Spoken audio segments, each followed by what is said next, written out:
100 questions about writing in 5 minutes or less. Here we go. It's how many ways I can now say, here we go, to get it to 100. I don't know. We'll see how we go. Anyway, question 18. What does your writing process look like? I've only got 5 minutes, so I'm going to be really brief and try not to talk too quickly, because I know some of you use the subtitles, probably because I do talk very quickly or English is not your native language. So I'll try and slow down a bit, but I tend to talk fast generally anyway. I'm a planner, but I don't plan everything. The two kind of ends of the spectrum are those who plan, build everything, and those who fly by the seat of the pants, pantsers or gardeners. However, this is a spectrum. It is not, you don't have to be one or the other, absolutely. There are degrees all the way across. I plan my books.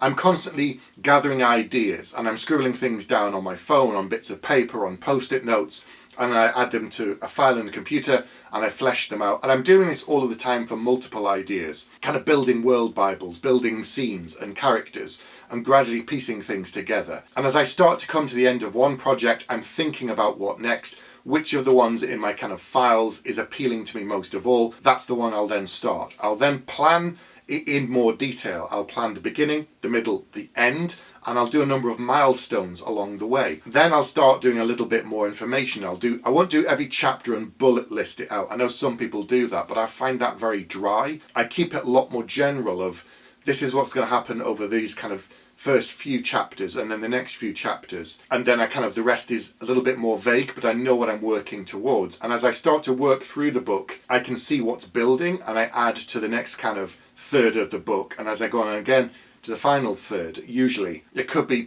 quarters, it could be 5 parts, I don't know, it depends. The style changes, but the system never changes every time. And I work my way through, all the way through, from the beginning of that first draft to the end. I never stop and go back and revise it, because that way leads to madness and to the endless editing trap. Once I've got to the end of that first draft, the work really begins. Sometimes I'm happy with how it is in terms of the shape of the whole book, and sometimes I'm not. So what I'll do is get a piece of paper, number it, however many chapters there are, every line, and in one line of handwritten text only, I write what happens in that chapter down. This forces me to concentrate everything on what's going on in that chapter and boil it right down. And then I can look and see what's happening. And if I've got chapters that are named after every characters, sort of John's chapter 1, Peter's chapter 2, Mary's chapter 3, and then it goes back to John, I can sort of see, is there a pattern? Is there a rhythm? Is something missing? Have I focused too much on one character? Have I skipped something here?